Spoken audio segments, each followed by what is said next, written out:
एक ऐसे साधु जो कि पिछले 51 साल से अपने एक हाथ को ऊपर की ओर उठाए हुए हैं, लेकिन क्यों? और एक ऐसी पोएम जिसको कोई इंसान पढ़ ले तो उसके साथ कुछ ऐसा होगा जो कि उसने अपने सपने में भी नहीं सोचा होगा। और एक ऐसी जगह जहाँ पे इंसान के मरने के बाद उस इंसान के शव को चील और गिद्ध के हवाले कर दिया जाता है। रीजन जानकर होश उड़ जाएंगे। जिस शुगर या फिर चीनी से आप रोज सुबह चाय पीते हो, क्या आपको पता है वो वेज है या फिर नॉन वेज? जानने के लिए इस वीडियो को अंत तक देखना और इस वीडियो को बीच में कहीं पे भी स्किप मत करना, वरना आप बहुत कुछ मिस कर दोगे। So let's get start the video. Number 10. आपने अपनी लाइफ में बहुत महात्मा और साधु संत को देखा होगा, पर मैं जिस साधु के बारे में आपको बताने वाला हूँ उनके बारे में आपने शायद ही सुना होगा। ये है अमर भारती। इन्होंने पिछले 51 साल से अपने एक हाथ को ऐसे ही ऊपर करके रखा हुआ है। ये हमेशा से ऐसे नहीं थे, बल्कि हमारे जैसे एक नॉर्मल इंसान हुआ करते थे और एक क्लर्क की जॉब करते थे। पर 1917 में इन्होंने अपनी लाइफ को शिव भगवान को अर्पित कर दिया और अपनी फैमिली, अपने परिवार को भी छोड़ दिया। फिर भी उन्हें शांति नहीं मिल रही थी, इसलिए 1973 में इन्होंने एक प्रतिज्ञा करी कि वो जब तक जिंदा रहेंगे अपने दाएं हाथ को यानी कि अपने राइट हैंड को हमेशा ऊपर ही रखेंगे। और 1973 से लेकर अब तक इन्होंने अपने राइट हैंड को ऊपर ही रखा हुआ है। जब अमर भारती जी से इसके पीछे का रीजन पूछा गया तो उन्होंने बताया कि उनका हाथ ऊपर रखना विश्व शांति का प्रतीक है। ऐसा नहीं है कि अमर भारती जी को कोई पेन नहीं हुआ। हम में से अगर कोई इंसान 10 मिनट भी अपने हाथ को ऊपर रखेगा तो 10 मिनट में ही हमारी हालत खराब हो जाएगी। ठीक इसी तरह अमर भारती जी को भी शुरू में बहुत प्रॉब्लम हुई, पर उनके हाथ में ब्लड सर्कुलेशन ना होने की वजह से उनके हाथ से सेंस करने की पावर भी चली गई, जिस वजह से अब उनको कोई प्रॉब्लम नहीं होती। आपकी क्या राय है अमर भारती जी के बारे में? मुझे कमेंट करके जरूर बताना।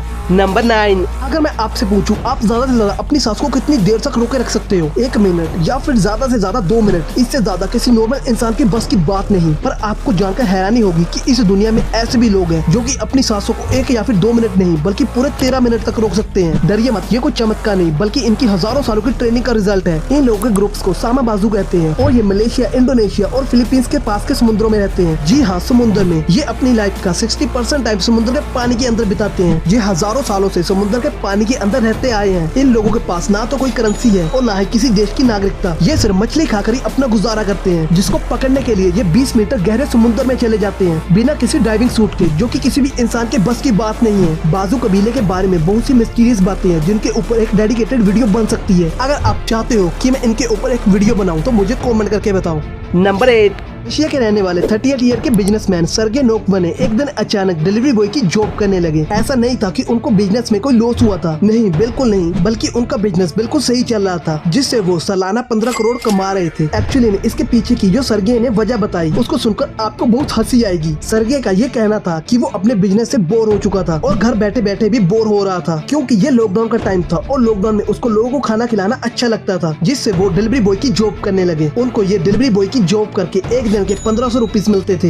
नंबर 7. जब कोई इंसान मर जाता है तो उसको या तो जलाया जाता है या फिर दफनाया जाता है, पर इस दुनिया में एक ऐसी भी सोसाइटी है जहाँ पे मरने के बाद शव को ना तो जलाया जाता है ना ही दफनाया जाता है। तो अब कुछ लोग सोच रहे होंगे शव को मम्मी बनाकर प्रिजर्व करके रखते होंगे, पर ऐसा नहीं है। इनका अंतिम संस्कार करने का तरीका सबसे अलग है। मैं बात कर रहा हूँ पारसी धर्म के लोगों की। पारसी धर्म में इंसान के मरने के बाद टावर ऑफ साइलेंस में अंतिम संस्कार किया जाता है, जिसे की दखमा भी बोलते हैं। टावर ऑफ साइलेंस ये एक टाइप की राउंडेड शेप जैसी जगह होती है जहाँ पर मरे हुए इंसान के शव को रखकर छोड़ दिया जाता है और गिद्ध और चील के हवाले कर दिया जाता है। इनका ऐसा करने की वजह ये है कि पारसी धर्म के लोग पृथ्वी, जल और अग्नि को बहुत ही पवित्र मानते हैं। शव को जलाने, दफनाने या फिर पानी में बहाने से ये तीनों चीजें अपवित्र हो जाती हैं। इसलिए शव का अंतिम संस्कार जल, धरती और अग्नि के बिना ही करते हैं। आई नो ये सुनने में थोड़ा वियर्ड लग सकता है, पर ये बिल्कुल सच है। नंबर 6. लंदन के रहने वाले 32 साल के टॉम पीटर को एक डॉग यानी कि कुत्ते की जिंदगी जीने का बहुत शौक था। वो कुत्ता नहीं जो कि आप समझ रहे हो, एक रियल लाइफ का कुत्ता, जैसा कि आप इस वीडियो में देख रहे हो। टॉम एक असली कुत्ते की तरह जीना पसंद करते हैं। वो खाना भी डॉग फूड खाते हैं और कभी कभी तो डॉग के पिंजरे में ही रहते हैं। अपने इस शौक को पूरा करने के लिए टॉम $6000 खर्च कर चुके हैं खुद को एक असली कुत्ते जैसा दिखाने के लिए। इस दुनिया के लोगों के शौक कितने अजीब और कितने डरावने होते हैं। जब भी कभी मैं ऐसे किसी इंसान के बारे में पढ़ता हूँ तो कभी कभी तो मैं खुद ही कंफ्यूज हो जाता हूँ, आखिर लोगों के इतने अजीब शौक कैसे हो सकते हैं। नंबर 5. अगर आप घूमने का शौक रखते हो तो मालदीव्स के बारे में आपको अच्छी तरह से पता होगा। मालदीव्स जाना हर किसी का ड्रीम होता है। अगर आप भी जाना चाहते हो तो 2050 से पहले पहले चले जाना, क्योंकि 2050 तक मालदीव्स पूरी तरह से समुद्र के अंदर डूब जाएगा, क्योंकि मालदीव्स की सी लेवल से हाइट सिर्फ 4 फीट और 11 इंचेस है और ग्लोबल वार्मिंग की वजह से समुद्र का पानी हर साल आधा इंच बढ़ रहा है, जिसको देखते हुए मालदीवियन अथॉरिटी ने ये खुद क्लेम किया कि अगले 30 सालों तक ये पूरी तरह से पानी के अंदर डूब जाएगा। ग्लोबल वार्मिंग के चलते मालदीव्स ऐसा पहला देश बनेगा जो कि पूरी तरह से समुद्र में डूब जाएगा। ग्लोबल वार्मिंग एक बहुत ही बड़ी प्रॉब्लम है। अगर इसको जल्दी रोका नहीं गया तो फ्यूचर में बहुत सारे देश पानी के अंदर डूब जाएंगे। Number 4, ominous hell. ये एक ऐसी पोइम यानी कि एक ऐसी कविता है जिसको कि श्रापित माना जाता है। इस कविता को जो भी इंसान पढ़ता है वो मर जाता है। इस कविता को 1990 में साइजो यासो ने लिखा था। इस पोइम में टोमिनो नाम के एक इंसान की नर्क यात्रा के बारे में बताया गया है। यही वो पोइम है। अब इस पोइम का स्क्रीनशॉट लेकर इसको पढ़ने की गलती मत करना, नहीं तो आपका बुरा टाइम स्टार्ट हो जाएगा। आपके साथ ऐसी ऐसी चीजें होंगी जिसके बारे में आपने सोचा भी नहीं होगा। सो बी केयरफुल। नंबर 3,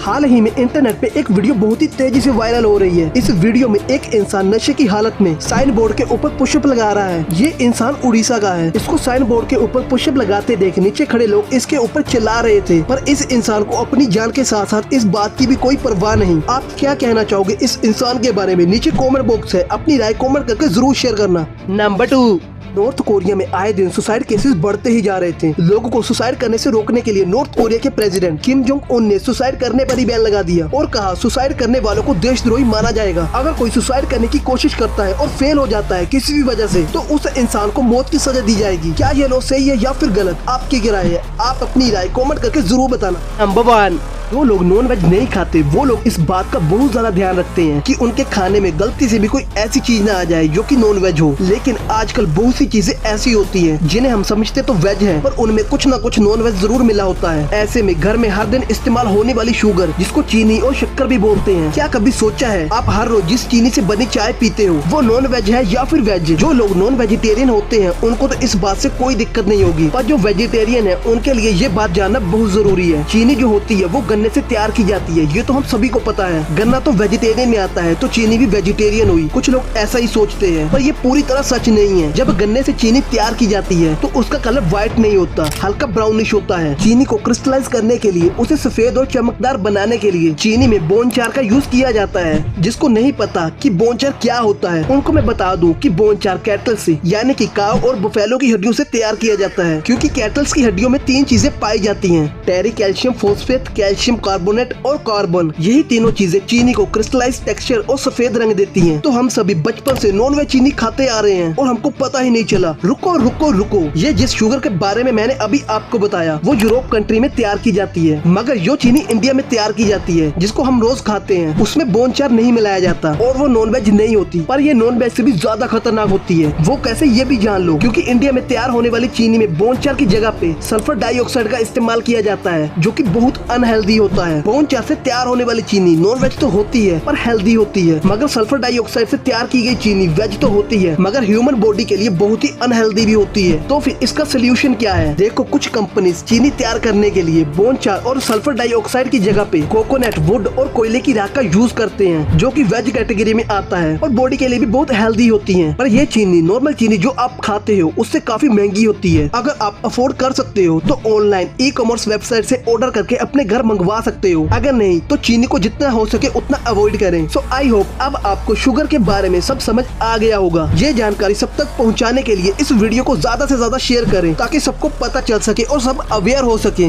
वीडियो अगर यहाँ तक देखी है तो पसंद आई ही होगी। इस वीडियो को अपने दोस्तों और फैमिली मेंबर के साथ जरूर शेयर करना। फ्यूचर में ऐसे ही वीडियो देखने के लिए इस चैनल को सब्सक्राइब कर लो। मैं मिलता हूँ अगली बार आपको ऐसी ही एक अमेजिंग वीडियो के साथ। Thanks for watching.